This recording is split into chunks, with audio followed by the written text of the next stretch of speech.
بسم اللہ الرحمن الرحیم۔ السلام علیکم۔ پروگرام علم و حکمت میں خوش آمدید۔ میں ہوں محمد حسن الیاس۔ ناظرین کرام، ہماری کوشش ہوتی ہے کہ مختلف موضوعات پر ہم سلسلہ وار گفتگو کے ساتھ ساتھ آپ کے ذہن میں اٹھنے والے وہ اشکالات، وہ فکری ابہامات، وہ مشکلیں جو بالعموم ہماری گفتگو کو سننے کے بعد سامنے آتی ہیں، ہم صاحب کی خدمت میں براہ راست رکھیں اور ان سے پوچھیں کہ ان مسائل کو حل کرنے کا ان کی نظر میں کیا حل ہے۔ سلسلہ گفتگو کو آگے بڑھاتے ہیں۔ صاحب ایک ہمارے ساتھ تشریف فرمائیں جناب جاوید احمد غامدی صاحب۔ السلام علیکم غامدی صاحب۔ وعلیکم السلام۔ ہم سب بہت شکریہ آپ کے وقت کا۔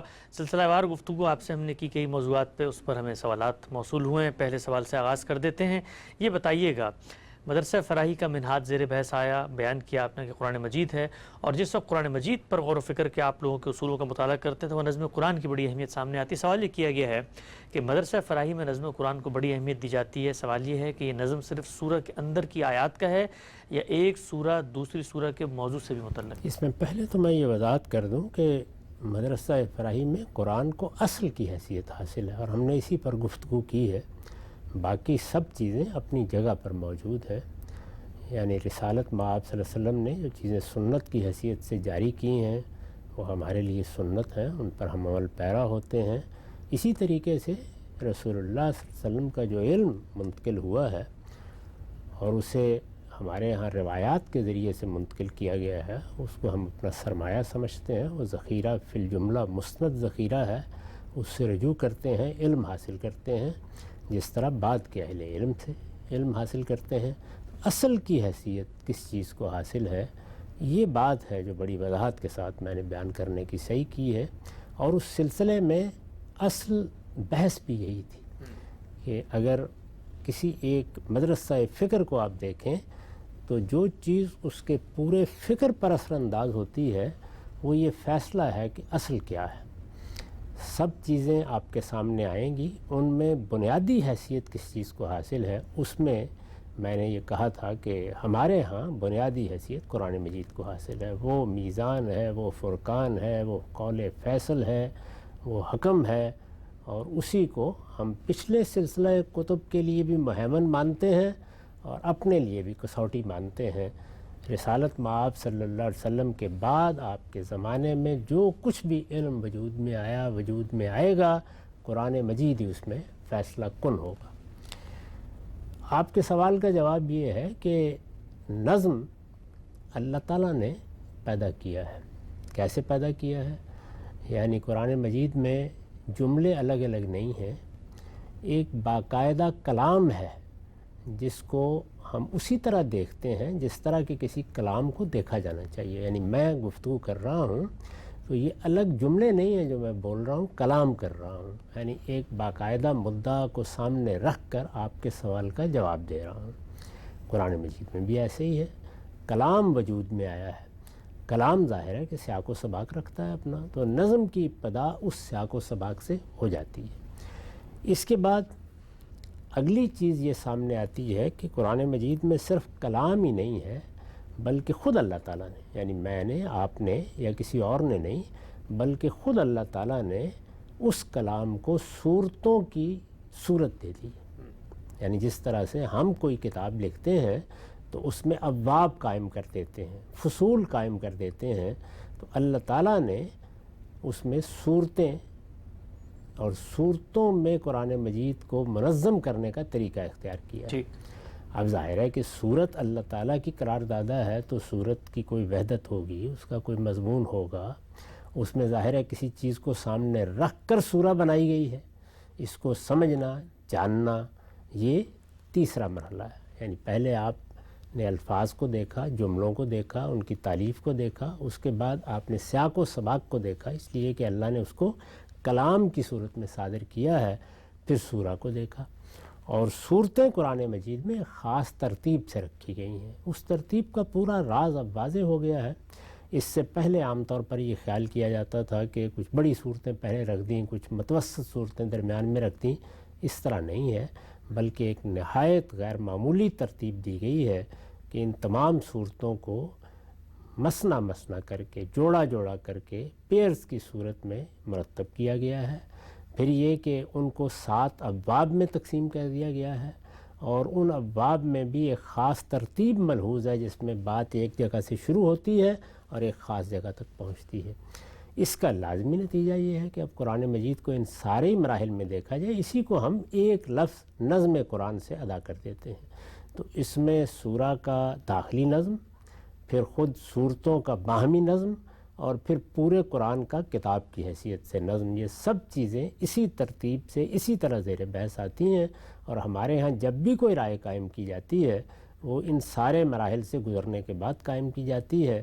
اس میں اگر کوئی غلطی ہے تو وہ انسان کی غلطی ہوتی ہے، اللہ تعالیٰ کی بات بالکل قطعی ہے۔ ٹھیک، اچھا غم صاحب، جو آپ نے فرمایا کہ ظاہری بات ہے آپ جب لفظ کو دیکھیں گے تو دیکھیں گے جملے کی تالیف کیا ہے، کس مقام پر کیسے وہ استعمال ہوا ہے، کمپوزیشن کیا ہے، سیاق کلام زیر بحث آئے گا، اور پھر سورہ اگر رکھی گئی ہے تو اس کا عمود، اس کا موضوع، اس کا مضمون کیا ہے، کہاں سے شروع ہو کے کہاں ختم ہو رہی ہے۔ یہ جو گروپس کی آپ نے بات کی اور گروپ میں صورتیں ہیں، تو یہ تو سمجھ میں آتا ہے کہ گروپ کے اندر جو صورتیں ہیں ان کے اندر ایک تھیمیٹیکل سگنیفیکنس، ایک معنویت ہے، لیکن پورے کے پورے گروپ کا دوسرے گروپ سے بھی کوئی نظم کے لحاظ سے تعلق بنتا ہے؟ اس میں شبہ نہیں کہ اس میں بھی ایک معنوی ترتیب ملحوظ رکھی گئی ہے، اور وہ معنوی ترتیب قرآن مجید کے حسن کو واضح کرتی ہے۔ وہ موضوع پر یا قرآن مجید کی کسی آیت کی تالیف پر اس طرح اثر انداز نہیں ہوتی، تاہم اس حسن کو بھی سمجھنا چاہیے۔ وہ بجائے خود قرآن سے آپ کے تعلق کا باعث بنتا ہے، اور جب وہ ترتیب سامنے آتی ہے تو یہ واضح ہوتا ہے کہ اللہ تعالیٰ نے اس اہتمام کے ساتھ یہ کیوں فرمایا تھا کہ انا علینا جمع ہو، یہ ہماری ذمہ داری ہے کہ ہم اس کو جمع و ترتیب کے مرحلے سے گزاریں گے، اور پھر اس کے بعد اس کی ایک دوبارہ قرات کریں گے، اور پھر اس قرات کی آپ کو پیروی کرنی ہے۔ ٹھیک، اچھا ایک اور ہم سب سوال آپ کی خدمت میں پیش کرنا چاہتا ہوں اس موقع پہ، جب ترتیب کو اللہ تعالیٰ نے تشکیل دے دیا، اور ظاہری بات ہے نزولی ترتیب سے مختلف ترتیب ہے، تو اب جو کچھ آیتوں کو ہم نے سمجھنا ہے وہ اس کی داخلی چیزوں سے، لفظ کی اس طرح آپ نے بتایا معاملہ ہے، یا صورت کے اندر جو کچھ ہے، تو پھر اس سب میں جو شان نزول کی روایات ہیں وہ پھر کہاں کھڑی ہوتی ہیں؟ شان نزول کی روایات تاریخی روایات ہیں۔ قرآن مجید اگر کسی موقع پر یہ چاہے گا کہ ہم اس کے پس منظر کو تاریخ میں دیکھیں تو ضرور دیکھیں گے۔ وہ اگر چاہے گا کہ اس کے پس منظر کو پرانے صحیفوں میں دیکھیں، بائبل ہسٹری میں دیکھیں، عالمی تاریخ میں دیکھیں، عرب کی تاریخ میں دیکھیں، یا جس وقت وہ نازل ہو رہا تھا اس تاریخ میں دیکھیں تو ضرور دیکھیں گے۔ میں نے اس کے لیے اپنی کتاب میں ایک عنوان قائم کیا ہے تاریخ کے پس منظر میں، یعنی قرآن مجید پہلے دن نہیں دیا گیا، ایک لمبی تاریخ اس سے پہلے انبیاء علیہم السلام کی دین کی دعوت کی، شریعت کی، حکمت کی گزر چکی ہے۔ اس تاریخ کو سامنے رکھیں گے، اور ظاہر ہے کہ ایک تاریخ وہ ہے جو خود نزول کے زمانے میں 23 سال کے عرصے میں بنی۔ قرآن مجید کا نزول ہوا تو اس کے مخاطبین تھے، مخاطبین کی حالتیں مختلف رہیں، وقائع مختلف رہے، وہاں پیش آنے والے حوادث مختلف رہے، وہ ساری چیزیں ملحوظ ہوتی ہیں، لیکن وہ قرآن آپ کو خود بتاتا ہے کہ یہاں فلاں چیز کو دیکھو، تو اس کو ہم دیکھتے ہیں، اور دیکھتے ہیں تو نقل بھی کر دیتے ہیں۔ ٹھیک، اچھا ہم نظم قرآن پہ علوم میں ایک چیز پیش کی جاتی ہے، وہ یہ کہ قرآن کے اندر ایک ہی مضمون کا، ایک ہی الفاظ کی جو ترکیب ہے ان کا بار بار آنا اس چیز کی نفی کرتا ہے کہ اس کتاب میں کوئی نظم ہے، کیونکہ نظم کی رعایت سے تو ایک بات ہو گئی ہے، تو بس آپ اس کو اس کے سیاق اور سباق میں رکھ کے دیکھیں، وہ بات ہو گئی، لیکن یہ کیوں نہیں کہا جا سکتا کہ جب ایک ہی بات بار بار آ رہی ہے تو یہ متفرق موقعوں پر متفرق باتیں اتری ہیں، ان کو باہمی طور پر ربط تلاش کرنے کی کوئی ضرورت نہیں ہے؟ پھر تو اس کی بھی کوئی ضرورت نہیں تھی کہ صورتوں کو نام دیے جاتے، صورتیں بنائی جاتی ہیں، پھر جیسے فردیات کے مجموعے ہوتے ہیں ایسے ہی ہونا چاہیے تھا۔ اقوال زرین کی کوئی کتاب اگر آپ ترتیب دیں گے تو یہ تو ہو سکتا ہے کہ ہر قول پر ایک عنوان قائم کر دیں، لیکن یہ کہ ان کے لیے ابواب کیسے قائم کر سکتے ہیں؟ اور اگر آپ ابواب قائم کریں گے تو اقوال زرین کا مجموعہ بھی یہ تقاضا کرے گا کہ اب ان کا باہمی ربط دیکھا جائے، اس لیے کہ وہ کس نے قائم کیا؟ خود مصنف نے۔ تو اس لیے یہ تو ہو ہی نہیں سکتا۔ جب اللہ تعالیٰ نے صورتیں بنائی ہیں تو پھر صورت کو سورہ کی حیثیت سے دیکھا جائے گا، جب ایک خاص ترتیب سے رکھی ہیں تو اس ترتیب کو لازماً ملحوظ رکھا جائے گا، لیکن یہ یاد رکھیے 1000 چیزیں ملحوظ رکھیں گے، آیت میں جو الفاظ ہیں وہ جو کچھ ہم سمجھیں گے اس کو قبول کریں گے تو وہ قرآن کی شرح بنے گی، ورنہ رد کر دی جائے گی۔ ٹھیک، اچھا ہم صاحب الفاظ کے بارے میں کہا جاتا ہے کہ عربی زبان میں تو ایک ایک لفظ کے بے شمار معنی ہیں، اور آپ جو چاہیں معنی جو ہے وہ اس سے اخذ کر سکتے ہیں، تو پھر لفظ کیسے فیصلہ کن ہوگا؟ اسی لفظ سے آپ ایک معنی مراد لے رہے ہوں گے، میں دوسرا معنی مراد۔ وہ دنیا کی کون سی زبان ہے جس میں لفظ کے ایک ہی معنی ہوتے ہیں؟ یعنی کم سے کم 4-5 زبانیں تو میں بھی جانتا ہوں، میرے علم میں تو دنیا کی کوئی ایسی زبان نہیں۔ ہر زبان میں الفاظ کے بہت سے معنی ہوتے ہیں۔ آپ اردو زبان میں بات کر رہے ہوتے ہیں، آپ کے سامنے ایک جملہ یہ آتا ہے کہ بڑی خوشی کی بات ہے ہماری زمین میں تو چشمہ نکل آیا، اور ایک دوسری عبارت اس کے ساتھ ہی اب پڑھ رہے ہوتے ہیں کہ میرا خیال ہے کہ اب آنکھوں کا معاملہ ایسا ہو گیا کہ میں ایک چشمہ خرید ہی لاؤں. تو مجھے یہ بتائیے کہ یہاں پر ایک ہی لفظ چشمہ 2 معنی میں استعمال ہو گیا. بالکل ہو گیا. دنیا کی ہر زبان میں لفظ الگ الگ معنی میں، بعض اوقات 10 معنی ہوتے ہیں. کبھی آپ اردو زبان کا کوئی لغت اٹھا کے دیکھ لیجئے تو آپ کو وہاں یہ نظر آ جائے گا کہ ایک لفظ ہے 10 معنی ہے. لفظ اچھا کے معنی ذرا کبھی دیکھ لیجئے کس طریقے سے لوگوں نے استقصاء کر کے کم سے کم 70 معنی اس کے بنا دیے ہیں. دنیا کی ہر زبان میں ایسا ہی ہوتا ہے. اس کا طریقہ کیا ہے؟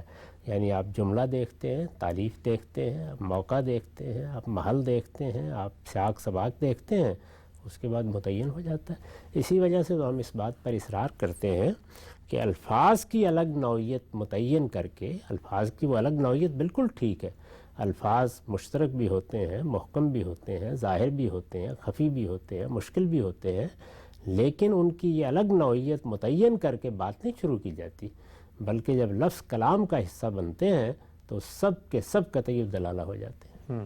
ٹھیک ہے، نقطہ آپ نے واضح فرمایا. اچھا یہ بتائیے گا، ہمارے آثار و روایات کے ذخیرے میں مختلف جب صحابہ سے کوئی بات پوچھی گئی، خود ساتھ آپ صلی اللہ علیہ وسلم سے، تو آپ نے ایک آیت پڑھ کے اس کا جواب دے دیا. اب ہونا تو ہی چاہیے آپ کے اصول پہ کہ آیت کا ایک سیاق ہے، ایک سباق ہے، کوئی نظم کلام کی رعایت سے وہاں بات ہوتی، لیکن ایک قرآن مجید سے آیت اٹھائی گئی اور اس کو ایک منفرد متفرق آیت اور حکم کے طور پہ بیان کر دیا گیا. دونوں چیزیں ہوتی ہیں. اگر کوئی اس طرح کا معاملہ ہوا ہے تو عام طور پر تو وہ سیاق و سباق میں جو مفہوم دے رہی ہوتی ہے اسی کے لحاظ سے اس کا حوالہ بھی دیا جاتا ہے. لیکن اگر کسی جگہ ایسا نہیں تو اس کی نوعیت بالکل الگ ہے. وہ یہ ہے کہ کسی آیت میں ایک اس کے سیاق و سباق کے لحاظ سے مضمون ہوتا ہے اور ایک بات خود اس آیت سے بھی نکل رہی ہوتی ہے براہ راست. اور یہ میرے کلام میں، آپ کے کلام میں، شاعری میں، ادب میں ہر جگہ ہوتا ہے. تو اس کی دلیل کے طور پر یا اس کے حوالے کے طور پر وہ پیش کر دی جاتی ہے. اس میں بھی حرج کی کوئی بات نہیں. بس یہ ہے کہ وہ مضمون وہاں ہونا چاہیے. یہ نہیں ہے کہ آپ اس مضمون کو بالکل الٹ کر رکھتے ہیں اور جو آپ کسی خاص موقع کی بات بیان کر رہے ہیں وہ اس سے مختلف نہیں ہونی چاہیے جس موقع کے لحاظ سے یا محل کے لحاظ سے آیت آئی ہے. اس میں پوری احتیاط برتنی چاہیے. شام سے نقطہ نظر آپ نے واضح کیا. ایک اور پہلو بیان کیجیے گا، نظم کلام کے اوپر یا قرآن مجید کے نظم کے اوپر ہمیں مولانا فراہی سے بھی پہلے کتابیں نظر آتی ہیں، مختلف لوگوں نے ان کے اوپر کلام کیا ہے. تو وہ جب کلام کر رہے ہوتے ہیں اس میں اور جو نظم کلام کا مفہوم آپ لوگ مراد لے رہے ہوتے ہیں اس میں کیا فرق ہے؟ مفہوم میں کوئی فرق نہیں ہے. یعنی ہر آدمی دیانتداری کے ساتھ یہی سمجھنے کی کوشش کرتا ہے کہ اگر میرے سامنے ایک سورہ ہے تو کیا اس کا کوئی موضوع ہے، کیا اس میں جو باتیں کہی گئی ہیں وہ اس موضوع کی رعایت سے اپنے اندر کوئی ترتیب رکھتی ہیں، کیا اس میں کوئی سیاق سباق وجود میں آیا ہے. سب لوگ اسی طریقے سے اور اسی اصول پر سمجھتے ہیں. اس لیے کہ نظم کا تصور یہ قرآن کے ساتھ خاص نہیں ہے، یہ تو ہر کلام میں ہوتا ہے. میں جب کسی خط کا مطالعہ کرتا ہوں وہاں بھی مجھے یہ ملحوظ رکھنا پڑتا ہے کہ بات کہاں سے شروع ہوئی، کہاں پہنچی. ہم عام تحریریں پڑھتے ہیں اس میں بھی یہی چیز ہوتی ہے. شاعری ادب کا مطالعہ کرتے ہیں الا یہ کہ کوئی مصنف بتا دے کہ یہ فلاں صنف کی چیز ہے. جیسے میں نے عرض کیا کہ اگر کسی مصنف نے اقوال زریں کا مجموعہ ترتیب دیا تو میں وہاں پر نظم نہیں تلاش کروں گا. اسی طرح اگر کسی شاعر نے فردیات پر مبنی ایک مجموعہ ترتیب دے دیا ہے، وہ الگ الگ اشعار ہیں، میں وہاں پر بھی نظم تلاش نہیں کروں گا.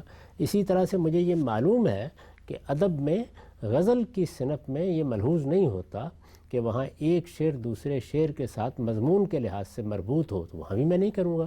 تو جب مصنف بتا دے گا کہ اس کی کتاب کی نوعیت کیا ہے، یا بتائے بغیر بھی دنیا میں جو مسلمہ طریقے ہیں ان کے لحاظ سے واضح ہو جائے گا کہ اس کتاب کی نوعیت یہ ہے، تو پھر ہم اس کتاب کی جو نوعیت طے کر لیں گے اس کے لحاظ ہی سے معاملہ کریں گے. تو یہی طریقہ ہر موقع کے اوپر اور ہر جگہ اختیار کیا جاتا ہے، وہی قرآن میں اختیار کیا جاتا ہے. اگر ہم سے کہا جاتا ہے کہ قرآن کا بڑا حصہ قانون پر مشتمل ہے اور اللہ تعالیٰ قانون کے بارے میں چاہتے ہیں کہ دو ٹوک لوگ اس پر عمل کریں. پہلے اللہ کی سنت رہی ہے جب سیدنا موسیٰ کی قوم کو انہوں نے الواح پہ لکھ کی چیزیں دی تو وہ بلٹ پوائنٹس کی صورت میں ہیں، بالکل متعین نقطے ہیں.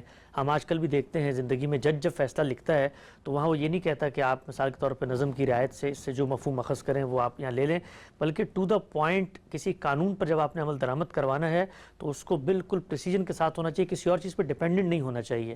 یہ کیا وجہ ہے کہ قانون جب دیا جا رہا ہے اور اس کے بعد فہم کا ایک دخل آئے گا اور ایک عالم بیٹھے گا وہ بتائے گا نہیں یہ اس پس منظر میں ہے اس پس منظر میں؟ نہیں، دیکھیے بات یہ ہے کہ قانون دینے والا کون ہے؟ اس کائنات کا پروردگار ہے. یہ فیصلہ اس نے کرنا ہے کہ وہ قانون کس طریقے سے دے۔ اس نے ایک قانون وہ بھی ہمیں دیا ہے جس کو کسی کتاب میں لکھ کے نہیں دیا، بلکہ اصولی بات اپنی کتاب میں واضح کر دی کہ انبیاء علیہم السلام کی جو شریعت پہلے سے چلی آ رہی ہے، خدا کا پیغمبر بھی اس پر عمل کرے اور تم بھی اس پر عمل کرو۔ تو وہاں قانون کی حیثیت سے عملی طور پر منتقل ہونا شروع ہو گیا، یعنی ہر چیز الگ الگ ہے۔ نماز الگ سے سکھا دی گئی، روزہ الگ سے بتا دیا گیا، زکوٰۃ الگ سے بتا دی گئی، حج کے مناسک الگ سے سمجھا دیے گئے، ایسے ہی بعض آداب رسوم ہیں وہ بھی بتا دیے گئے۔ تو وہاں یہ طریقہ اختیار کیا گیا۔ قرآن مجید میں اگر آپ غور کر کے دیکھیں تو معاملے کی نوعیت یہ نہیں ہے۔ قرآن مجید میں بہت تھوڑی چیزیں ہیں جو پہلی مرتبہ دی گئی ہیں، بہت تھوڑی چیزیں، یعنی میں گنوا سکتا ہوں چند چیزیں ہیں۔ یہ بات بھی صحیح نہیں ہے کہ قرآن مجید میں زیادہ تر قانون بیان ہوا ہے۔ یعنی اگر قانون کی آیات یا شریعت کی آیات آپ نکالیں تو قرآن مجید کی کچھ 6600 کے قریب آیات بتائی جاتی ہیں، یعنی 6500 سے زیادہ ہی ہیں، تو ان میں کوئی 400-500 آیات ہوں گی بمشکل جن میں قرآن مجید نے قانون بیان کیا ہے۔ تو میں عرض کر رہا ہوں کہ اس قانون میں بھی جو نئی کوئی بات بیان کی ہے، جیسے مثلا قرآن مجید نے بعض جرائم کی سزائیں بیان کر دی ہیں، چند چیزیں ہیں جو نئی بیان ہوئی ہیں۔ باقی کا معاملہ کیا ہے؟ باقی کا معاملہ یہ ہے کہ جو سنت پہلے سے جاری تھی، اس سنت کو جب اللہ کے پیغمبر نے آگے جاری کیا ہے، ظاہر ہے کہ وہ تو پہلے سے موجود تھی، وہ تو ہمیں براہ راست نہیں ملی، ہمیں تو رسالت مآب صلی اللہ علیہ وسلم کی تصویب کے بعد آگے ملنی ہے۔ تو رسول اللہ صلی اللہ علیہ وسلم نے اس کو جاری کیا جب، تو صورت کیا بنی؟ یعنی اگر اس کی تجدید کر دی ہے اور اس میں کسی خاص اصلاح کی ضرورت نہیں ہے، پہلے سے موجود چیز کو اسی طریقے سے جاری کر دیا گیا ہے، یا اگر اس میں کوئی معاملہ کیا بھی گیا تو وہ کوئی نیا معاملہ ہے، تو وہاں تو مسئلہ ہی نہیں پیدا ہوا۔ لیکن اگر اس میں بدعات داخل ہو گئی ہیں، اس میں بہت سی غلطیاں لوگوں نے پیدا کر لی ہیں، اور پھر وہ چیز بھی ایسی ہے کہ اس کو آپ ایک بار بتا دیں تو سب کو معلوم نہیں ہو جائے گا، بلکہ وہ کبھی کبھار کے معاملات ہیں، تو قرآن مجید ہی نے سب چیزوں کی اصلاح کی ہے۔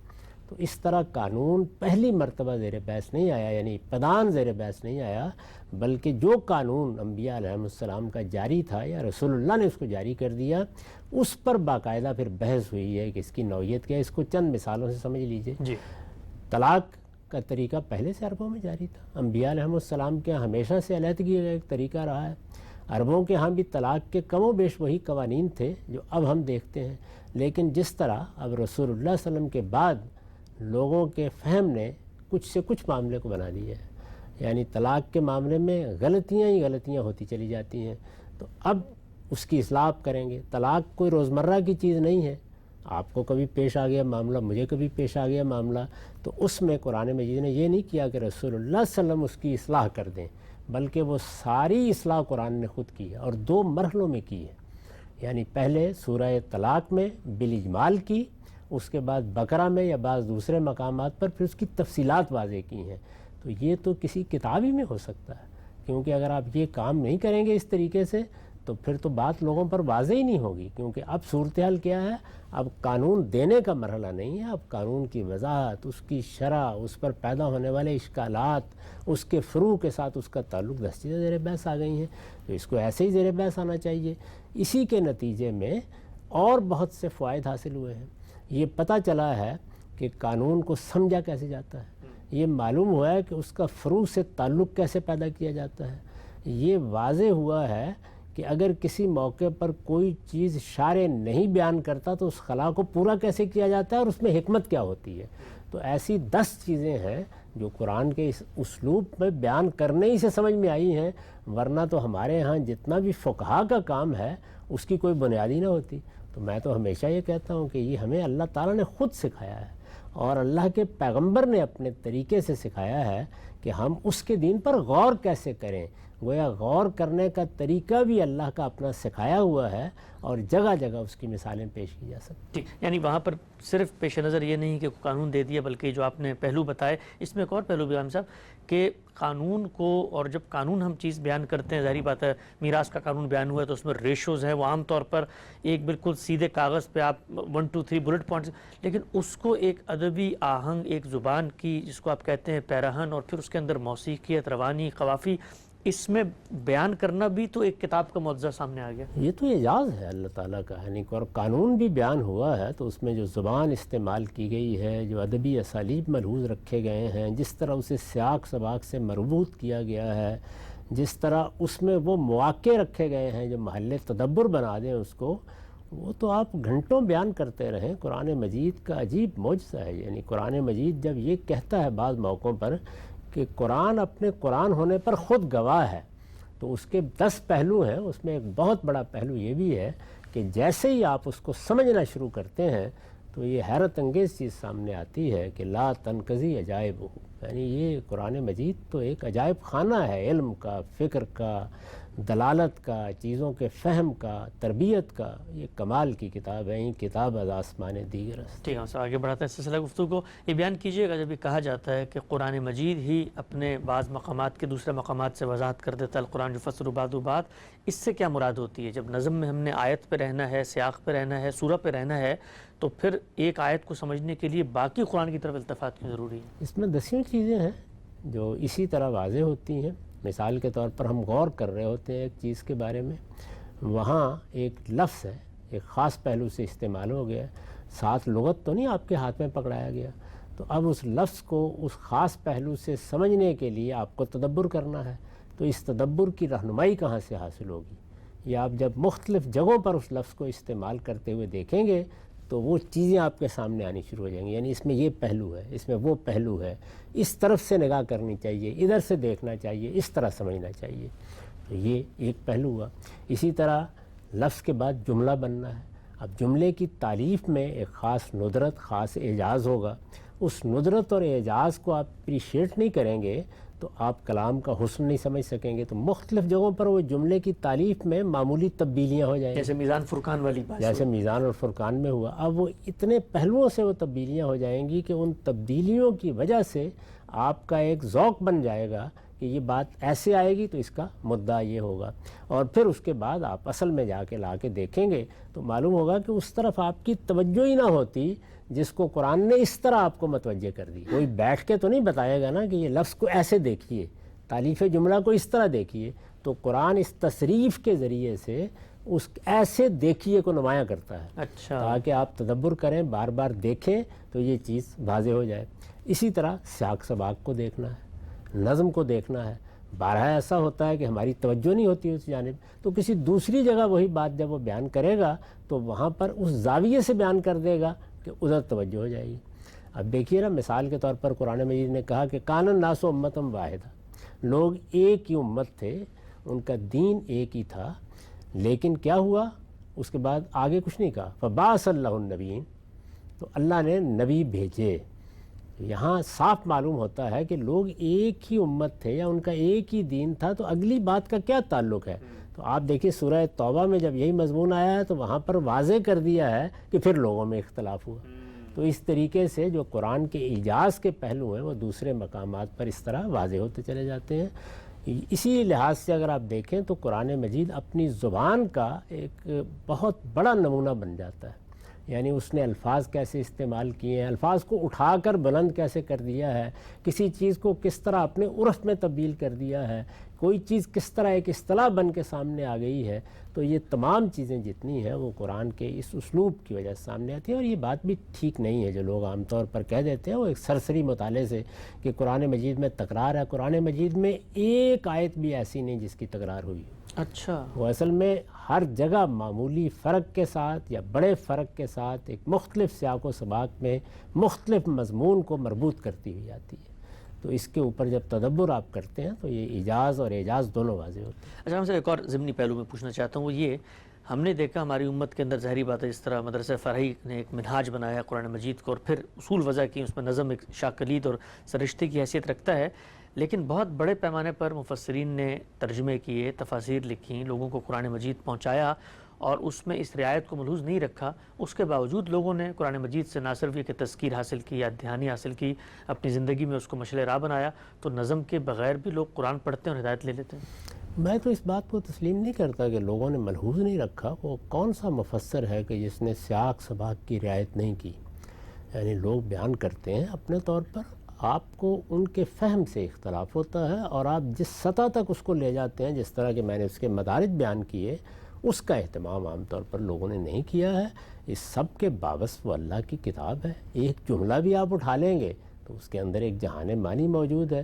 پھر جو دین کی مجموعی ہدایت ہے وہ تو ہمارے ہاں ایک ایسی روایت بن چکی ہے کہ اس میں کسی کتاب کی ضرورت بھی حقیقت ہے باقی نہیں رہتی۔ یعنی یہ بات کہ ہمیں توحید کو ماننا ہے، ہمیں مات کو ماننا ہے، یہ ساری چیزیں جو ہیں یہ مسلمان امت میں اس طریقے سے جاری و ساری ہوئی ہیں، اور اس طرح ہمارے ہاں ایک متواتر علم بنی ہے، اور اس پر اس نوعیت کا اجماع ہوا ہے علم کا کہ وہ بجائے خود لوگوں کے لیے، یعنی عام لوگوں کی بات کر رہا ہوں، اب ہوتا کیا ہے وہ یہ ہے کہ ان کے بارے میں کوئی غلط فہمی پیدا ہو گئی، کسی غلط تعبیر نے بات الجھا دی۔ عام لوگوں کو تو زیادہ اس سے تعلق نہیں ہوتا، لیکن علم کی دنیا میں کوئی مسئلہ پیدا ہو گیا تو ہمارے پاس وہ اللہ کی رحمت موجود ہے کہ ہم اس کی مراجعت کرتے ہیں تو وہ کتاب ہمارا ہاتھ پکڑ لیتی ہے اور ہمارے لیے وہ کسوٹی فراہم کر دیتی ہے کہ ہم صحیح نتیجے تک پہنچ جاتے ہیں۔ تو یہ معاملہ اس طریقے سے ہوتا ہے۔ باقی جہاں تک ہمارے اہل علم کا تعلق ہے، سب نے خدمات انجام دی ہیں، سب نے غیر معمولی طور پر ایک روایت علم کی قائم کی ہے، اور حقیقت یہ ہے کہ ہم کچھ بھی نہ کر سکتے اگر یہ علم موجود نہ ہوتا۔ اس علم نے حقیقت میں قرآن سے متعلق جو کچھ بھی رسالت میں آپ صلی اللہ علیہ وسلم سے روایت ہوا، صحابہ سے ملا، بعد کے علماء نے سوچا، اس سب کو محفوظ کیا ہے، اور یہی ہمارا وہ ماضی ہے کہ جس کے اندر اتر کر جب تک آپ کھڑے نہ ہوں آپ آگے بڑھ ہی نہیں سکتے۔ نقطہ نظر آپ کا واضح ہوا۔ ہم سب نظم قرآن کے حوالے سے متفرق سوالات سلسلہ گفتگو کو آگے بڑھاتے ہیں۔ یہ بیان کیجیے گا، قرآن مجید کی ابتدا ہی میں آتا ہے وَبِالْآخِرَةِ هُمْ يُوقِنُونَ، اللہ تعالیٰ کا مطالبہ ہے اہل ایمان سے کہ ان کے دل میں آخرت ایک یقین کی جگہ پر کھڑا ہو جائے، پورا کا پورا تصور۔ مختلف انبیاء کی داستان خود قرآن میں آتی ہے، انہوں نے اللہ تعالیٰ سے مطالبے کی۔ سیدنا ابراہیم کا واقعہ تو خود بہت وضاحت سے آیا ہے۔ تو یہ جو عام آدمیوں سے اللہ کا مطالبہ ہے، پیغمبروں نے تو اس سے آگے بڑھ کے یقین حاصل کرنے کے لیے اللہ تعالیٰ سے کئی ایسی چیزوں سے پردہ اٹھایا جن سے ہم اٹھانے کا مطالبہ نہیں کر سکتے۔ اس لیے کہ انہوں نے شہادت دینی ہے۔ ہمیں تو اللہ تعالیٰ کے بارے میں جو خبر ملی ہے وہ پیغمبروں ہی سے ملی ہے۔ بار بار اس چیز کی طرف توجہ دلانے کی ضرورت ہے کہ اس دنیا میں ہمیں جو علم دے کر بھیجا گیا ہے وہ اللہ تعالیٰ کی ذات کا علم بھی ہے، وہ اخلاقیات کا علم بھی ہے، لیکن جیسے ہی ہم اس علم کی مراجعت کرتے ہیں تو اس میں دو مسئلے پیش آ جاتے ہیں۔ اللہ تعالیٰ کی ذات کے بارے میں یہ تو ہو جاتا ہے کہ ہم اپنے آپ کو دیکھتے ہیں تو ہمیں اذعان ہو جاتا ہے کہ ہم مخلوق ہیں، کسی کے بنائے ہوئے ہیں، یعنی اس میں تو کوئی شخص انکار کر ہی نہیں سکتا، یہ ایک وجودی حقیقت ہے، یہ ایسی چیز ہے کہ گویا میں بھی جانتا ہوں، آپ بھی جانتے ہیں، اس کا انکار ممکن ہی نہیں ہے۔ بحث یہ ہوتی ہے کہ پھر اگر میں مخلوق ہوں تو میرا ایک خالق ہونا چاہیے، یہ ہونا چاہیے عقلی استدلال ہے، یعنی جس طریقے سے آپ نے ایک چیز کو حواس سے دیکھا یا ایک وجودی حقیقت کے طور پر پایا اور پھر بحث و نظر کے نتیجے میں یہ بات سامنے آ گئی کہ میرا تو خالق ہونا چاہیے۔ خالق کون ہے یہ عقل نہیں پہنچاتی، یعنی جو ہمیں اندر ہدایت دی گئی ہے وہ یہاں کھڑا کر دیتی ہے ہمیں لا کے۔ اس کے لیے خبر کی ضرورت تھی، تو وہ خبر اللہ تعالیٰ نے دی، اپنے پیغمبروں کے ذریعے سے دی۔ یہ خبر جن کو لے کر آنی ہے وہ اگر کسی تذبذب میں مبتلا ہوں گے تو کیا خبر دیں گے؟ تو ان کے لیے وہ چیز مشاہدہ بھی بنائی جاتی ہے، ان کو اللہ اپنی آیات بھی دکھاتا ہے۔ وہ اگر اس طرح کا کوئی مطالبہ کریں تو جس حد تک اس کی حکمت کے تحت پورا کرنا ممکن ہوتا ہے وہ بھی کرتے ہیں۔ چنانچہ سیدنا موسیٰ نے کیا تو اس کو بھی ایک درجے تک پورا کر دیا گیا، ان کی قوم کے لوگوں نے کیا تو اسے بھی ایک درجے تک ان کے ساتھ کھڑا کر کے پورا کیا گیا۔ سیدنا ابراہیم نے کیا تو ایک درجے تک اس کو بھی پورا کیا گیا۔ آخری درجے میں کشف حجاب تو انبیاء کے لیے بھی نہیں ہوتا، لیکن ایک درجے تک بہرحال ان کو بہت سے مشاہدات کرائے جاتے ہیں، یہ رویا میں بھی کرائے جاتے ہیں، یہ بیداری میں بھی کرائے جاتے ہیں، اور اس سے مقصد یہی ہوتا ہے کہ وہ ہمارے سامنے اس کی شہادت دے سکیں۔ اگر اللہ تعالیٰ نے سب کے لیے مشاہدے کا بندوبست کر دینا ہوتا تو پھر تو سارا ہی امتحان ختم ہو جاتا۔ تو ان کو چونکہ اس منصب پر فائز کیا جاتا ہے تو کچھ مشاہدات ان کو کرائے جاتے ہیں تاکہ وہ جس چیز پر گواہی دے رہے ہیں اس کو خود دیکھنے والے بن کر گواہی دیں، ان کی وہ گواہی عینی گواہی بن جائے۔ ٹھیک۔ اچھا پیغام صاحب، وہ جو اصل اصول ہے پورے دین میں، قرآن مجید میں زیر بحث ہے کہ اللہ تعالیٰ ارادہ اختیار کی بنیاد پر لوگوں کو آزماتا ہے اور اسی کی بنیاد پہ جنت دیتا ہے، تو یہاں پر تو جو ارادہ اختیار تھا اس سے بات آگے بڑھ گئی نا۔ ایک طرح سے آپ کو جو ایک عام آدمی کو یا ہم لوگوں کو مثال کے طور پہ جو امتحان درپیش ہے کہ ہم نے استنباط کرنا ہے، کائنات پہ غور و فکر کرنا ہے، آفاق و انفس کو دیکھنا ہے، انبیاء کی روایت کو دیکھنا ہے، اور پھر تو وہاں پر تو پھر جو نتیجہ ملے گا جنت کے طور پہ انبیاء کو، تو وہ تو پھر کم امتحان سے گزرے سے ہم گزریں گے۔ وہ بہت بڑا امتحان ہوتا ہے، اس کا اندازہ ہی نہیں کیا جا سکتا۔ ان کے امتحان کے لیے جو ان پر افتاد آتی ہے وہی بڑی غیر معمولی ہوتی ہے، جو آزمائشیں انہیں پیش آتی ہیں وہ بھی بڑی غیر معمولی ہوتی ہیں۔ اس کو تو اللہ تعالیٰ نے جب مشن کے طور پر بیان کیا ہے کہ وہ کس منصب پر فائز کر دیے جاتے ہیں، تو حقیقت یہ ہے کہ آدمی اللہ تعالیٰ سے بس درخواست ہی کرتا ہے کہ پروردگار ہم اس منصب کے لیے یا اس کی ساتھ دینے کے لیے بھی منتخب ہوتے تو کس طرح پورے ہوتے۔ بیٹے اور بیویوں کو چھوڑنا پڑتا ہے۔ وہ معاملات بہت غیر معمولی ہیں۔ خود قرآن مجید نے صحابہ کرام کے لیے جو چیزیں بیان کی اس لیے کہ ان کو پیغمبر کی مائیت نصیب ہوئی ہے جو ہمیں نہیں ہوئی، تو اس میں اللہ تعالیٰ امتحان میں پورے عدل کے ساتھ معاملہ کرتے ہیں۔ ان کے امتحانات بہت سخت ہو جاتے ہیں۔ اللہ تعالیٰ سے بس دعا مانگنی چاہیے کہ ہمیں کسی آزمائش میں اللہ مبتلا نہ کرے۔ ان کا زمانہ، وہ کس موقع پر آتے ہیں، کیا ذمہ داری انہیں دی جاتی ہے، کیا شہادت انہیں دینی ہوتی ہے، کن مراحل سے وہ گزرتے ہیں، کیا کیا مار کے انہیں انجام دینا پڑتے ہیں، ان میں سے کسی چیز کا مطالبہ بھی ہم سے نہیں کیا گیا۔ تو وہ ان کا معاملہ ہے، ان کے مراتب جس طرح کے ہیں ان کے امتحان بھی اسی طرح کے۔ ہم سے نقطہ نظر آپ نے واضح کیا، آگے بڑھاتے ہیں سلسلہ گفتگو کو۔ یہ بیان فرمائیے گا، آپ نے کئی جگہوں پر لوگوں کو درس دی، تعلیم دی کہ زکوٰۃ جو ہے وہ اللہ کا عائد کردہ ٹیکس ہے، اور شریعت نے اس کی جو شرح ہیں وہ مقرر کر دی ہیں، اس میں لوگوں سے ان کی رضامندی کے بغیر اس سے زائد کوئی رقم نہیں لی جا سکتی۔ جب آپ کہتے ہیں لوگوں کی رضامندی کے بغیر، تو اس سے کیا مراد ہے کہ ہر آدمی سے جا کے پوچھے گی گورنمنٹ کہ جی میں اب 2.5% یا 5%، 10% اس سے زیادہ لے رہی ہوں، اس کا طریقہ کیا ہو؟ زکوٰۃ تو اللہ نے خود بیان کر دی، عائد کر دی اور بتا دیا کہ یہ حکومت کا حق ہے۔ میں کئی مرتبہ عرض کر چکا ہوں کہ جس کو آپ ٹیکس کہتے ہیں وہ حقیقت میں کیا چیز ہے۔ اس کا مطلب یہ ہے کہ میں کماؤں گا اور آپ میری کمائی سے بالجبر مجھ سے لیں گے۔ اگر عام حالات میں یہ بات کی جائے تو یہ ڈاکہ ہے، لیکن چونکہ حکومت ہماری ضرورتوں کے لیے قائم کی گئی ہے، ہم نے اپنی ضرورت کے تحت اس نظم کو قبول کیا ہے۔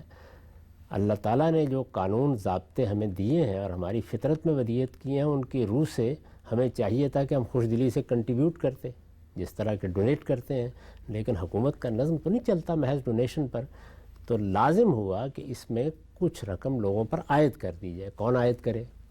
حکمران کریں تو بڑا ظلم وجود میں آ جاتا ہے، اس وقت بھی آتا ہے۔ اس میں بعض اوقات جو ٹیکس لوگوں پر لگائے جاتے ہیں وہ پوری معیشت کو درہم برہم کر دیتے ہیں۔ اس میں بڑی بحثیں ہوتی ہیں، ان کی شرح کیا ہونی چاہیے، اوپر ہونی چاہیے، نیچے ہونی چاہیے، کس پر لگنا چاہیے، کہیں نہیں لگنا چاہیے۔ تو اللہ تعالیٰ نے اس میں انسانوں کی رہنمائی فرمائی، اور یہ معاملہ چونکہ انسانوں کے کمائے ہوئے مال کو بالجبر لینے کا تھا، اس لیے یہ محض انتظامی تدبیر نہیں تھی، یہ ایک اخلاقی مسئلہ تھا۔ تو اس میں اللہ تعالیٰ نے رہنمائی فرمائی اور اپنی طرف سے مقرر کر دیا کہ یہ لینا ہے، یہ عام حالات میں ہوگا۔ اس دنیا میں ریاست کا نظم جب بھی قائم کیا جاتا ہے تو حالات ہمیشہ معمول پر نہیں رہتے، اس میں ایمرجنسی کے مواقع آ جاتے ہیں، جنگیں ہو جاتی ہیں، حالات اوپر نیچے ہو جاتے ہیں۔ ابھی دیکھیے ہمارے ملک پاکستان میں ایک عظیم سیلاب آ گیا، اس سیلاب کے نتیجے میں اب یہ بتایا جا رہا ہے کہ 16 ارب سے زیادہ کی رقم ہمیں چاہیے، اور یہ بتایا جا رہا ہے کہ 30 ارب سے زیادہ کا ہمارا نقصان ہوا ہے۔ یہ معمولی معاملہ نہیں ہے، اور نہ یہ کہا جا سکتا ہے کہ یہ معمول کے حالات ہیں۔ اس طرح کی صورت جب پیدا ہو گئی ہے تو خود آپ کیا کر رہے ہیں؟ یعنی کیا ٹیکسی لے رہے ہیں؟ دنیا بھر کو جا کے بتا رہے ہیں، دنیا آپ کی مدد کے لیے آ رہی ہے۔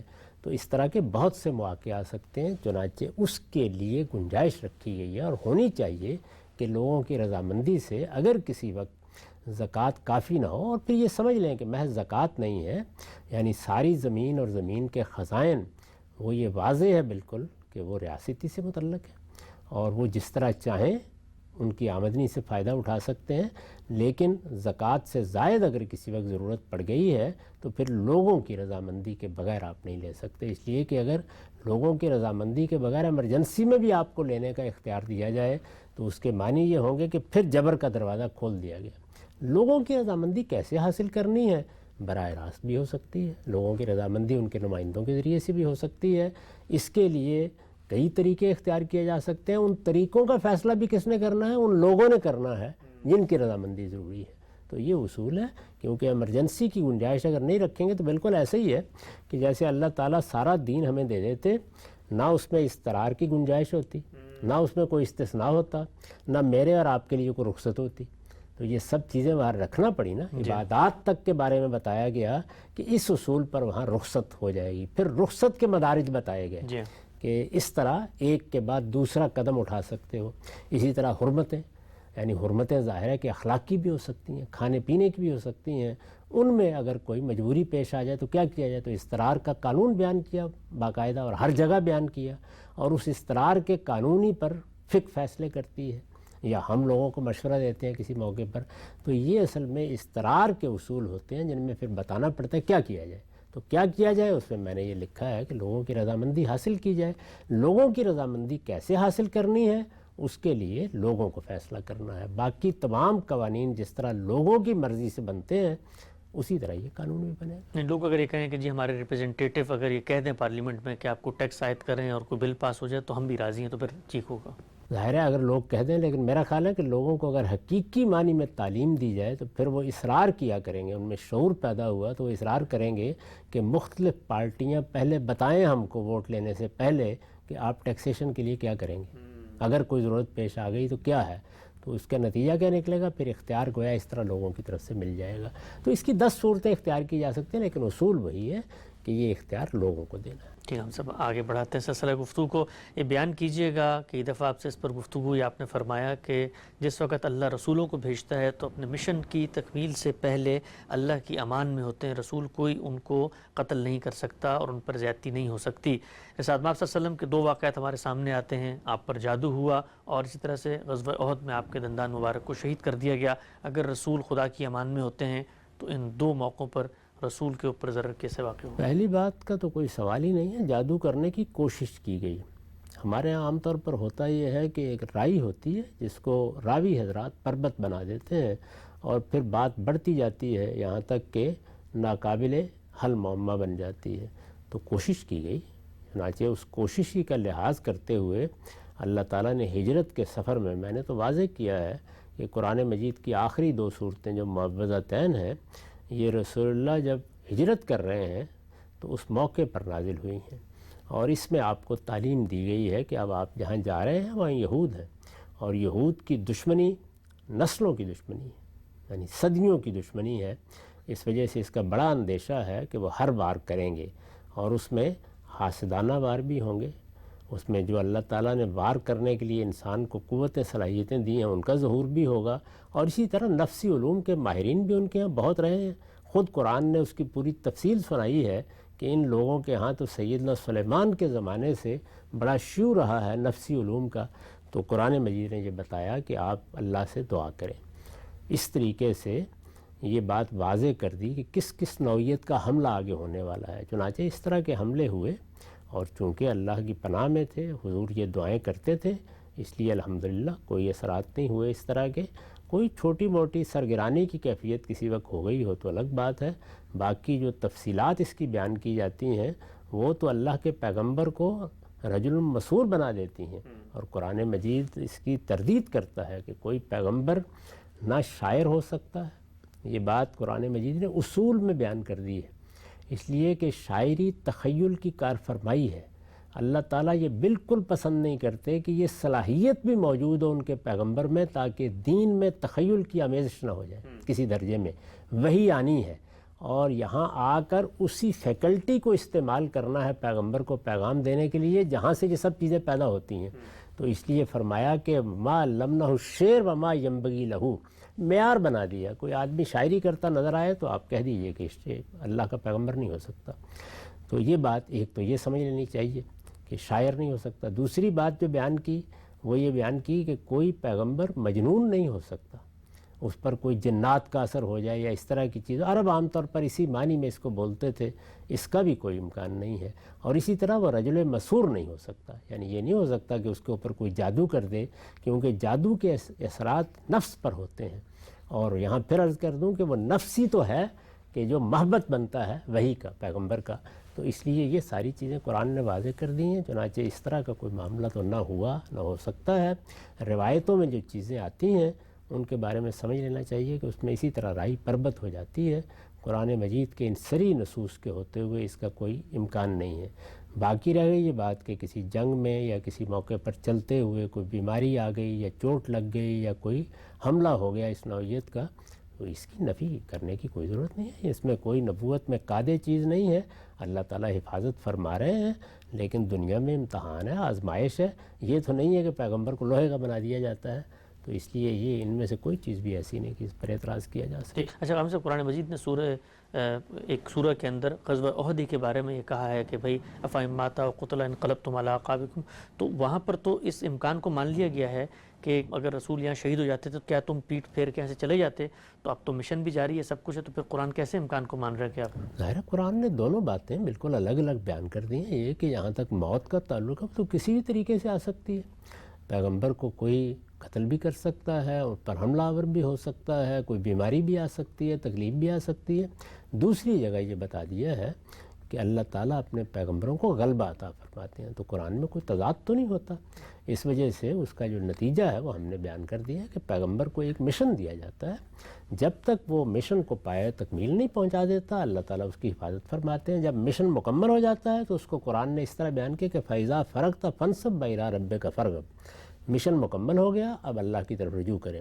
اس میں بیماری بھی آ سکتی ہے، تکلیف بھی آ سکتی ہے، اس میں کوئی مسئلہ نہیں۔ ٹھیک، اچھا یہ بتائیے گا غلام صاحب، ہمارے ہاں نکاح کی جو تقریب ہے اس کے بارے میں کہا جاتا ہے کہ شاید دین نے مقرر کر دی ہے، ایک مولوی صاحب آئیں گے، وہ خطبہ پڑھیں گے، اس کے بعد ایجاب و قبول کے ساتھ ساتھ گواہوں کے اندر بھی مرد ہوں گے، مسلمان ہوں گے، اور وہ 2 ہونے چاہیے۔ یہ سارا کچھ اس میں شریعت کیا ہے؟ یہ تو فقہ ہے۔ ظاہر بات ہے کہ آپ جس وقت اللہ تعالیٰ کوئی ہدایت فرماتے ہیں یا کوئی قانون دیتے ہیں تو اس کے لیے ایک پروسیجر بناتے ہیں، وہ ہمیشہ عام انسانوں ہی کو بنانا ہوتا ہے۔ اللہ تعالیٰ نے یہ بتا دیا ہے کہ اس کے لیے انسانوں کو بہت علم عقل عطا فرمایا گیا ہے، تو یہ سارا وہ پروسیجر ہے جو اختیار کیا جاتا ہے۔ ورنہ اصلاً نکاح کیا ہے؟ یہ ہے کہ آپ علانیہ کہہ دیتے ہیں کہ یہ عورت ہے، یہ مرد ہے، یہ دونوں آج کے بعد سے میاں بیوی ہیں۔ مقصد کیا ہے؟ مقصد یہ ہے کہ علانیہ ایجاب و قبول کے نتیجے میں ہر شخص کو معلوم ہو جائے کہ یہ میاں بیوی ہیں۔ البتہ ہمارے ہاں ایک بات طے کر دی گئی ہے، وہ ہمارے دین میں طے کی گئی ہے، وہ اس رشتے کے لیے اللہ کا قانون ہے، اور وہ یہ کہ مرد کو مالی ذمہ داری اٹھانی ہے۔ چنانچہ جگہ جگہ آپ دیکھیے قرآن مجید یہ کہتا ہے کہ ان تبتغوا باموالکم، یعنی تم پہلے بتاؤ یہ کہ تم مالی ذمہ داری اٹھا رہے ہو، اخراجات تمہارے ذمہ ہیں، عورت کے بھی اور اس کی اولاد کے بھی۔ یہ بات میں یہاں واضح کر دوں کہ اس کے یہ معنی نہیں ہے کہ عورتوں کو کوئی معاشی جدوجہد کرنے سے روکا جا رہا ہے، کریں، کاروبار کریں، ملازمت کریں، جو جی چاہے کریں، لیکن شادی بیاہ کے تعلق میں ان پر ذمہ داری نہیں ڈالی گئی۔ اللہ تعالیٰ کہتے ہیں یہ ذمہ داری مرد کو اٹھانی چاہیے، تو اس کا پھر اظہار کرنے کی ضرورت ہوتی ہے کہ کیا مرد نے یہ ذمہ داری اٹھا لی ہے۔ اس کے لیے مہر کو ایک علامت کے طور پر مقرر کر دیا گیا ہے، تو آپ نے مہر کا اعلان کر دیا، آپ نے ایجاب و قبول کر لیا، بس نکاح یہی ہے۔ اس موقع پر یہ جو نصیحت کی چند باتیں کہی جاتی ہیں، اس کو خطبہ کہتے ہیں، وہ کوئی لازم نہیں ہے، اچھی بات ہے، یعنی یہ ایک بڑی عمدہ سنت ہے، بڑا اچھا طریقہ ہے۔ اگر اس موقع پر اس طرح سے کوئی نصیحت کی جائے تو ایک بڑا فیصلہ ہے، کوئی بزرگ کرے گا، والد کرے گا، یا کوئی صاحب علم آدمی کو بلا لیا آپ نے، تو اس سے خیر ہوگی، برکت پیدا ہوگی، اس سے لوگوں کو توجہ ہوگی کہ وہ ایک بڑا ذمہ دارانہ فیصلہ کر رہے ہیں، بڑی خیر برکت کی بات ہے۔ باقی چیزیں بھی جتنی پروسیجر میں طے کی گئی ہیں میرے خیال میں بڑی مستحسن ہیں، اور عام حالات میں ان سب کا لحاظ رکھنا چاہیے، لیکن اصلاً نکاح یہی ہے جو میں نے بیان کر دیا۔ اور گواہوں میں کیا مرد کے بجائے عورتیں بھی گواہ بن سکتی ہیں؟ سب بن سکتے ہیں، اس میں کوئی پابندی نہیں ہے کسی قسم کی۔ کہا جاتا ہے ایک مرد ہو اور پھر 2 عورتیں گواہ بنیں۔ اس کا کوئی تعلق نکاح کے ساتھ نہیں ہے، اس کا تعلق تو مالی لین دین کے معاملات کے ساتھ ہے، جن میں کل کوئی اس طرح کی چیز پیش آ سکتی ہے، اور اس میں بھی عورتوں کی اس وقت کی صورتحال کو ملحوظ رکھ کر یہ بات کہی گئی ہے۔ اب عورتوں کی صورتحال بھی بہت حد تک تبدیل ہو گئی ہے، وہ پڑھ لکھ بھی گئی ہیں، وکیل بن رہی ہیں، استاد بن رہی ہیں، اس لیے اس طرح کی کسی پابندی کی ضرورت نہیں ہے۔ سب میں نے بڑی تفصیل سے اپنی کتابوں میں لکھ دی ہے۔ ناظرین، متفرق سوالات کی نشست تھی، آپ کے ذہن میں بھی اگر کوئی سوال اٹھتا ہے ای میل ایڈریس یہاں نیچے موجود ہے، آپ اس پہ بھیج سکتے ہیں۔ وقت یہاں پہ ختم ہوتا ہے، دوبارہ حاضر خدمت ہوں گے، اجازت دیجیے، اللہ حافظ۔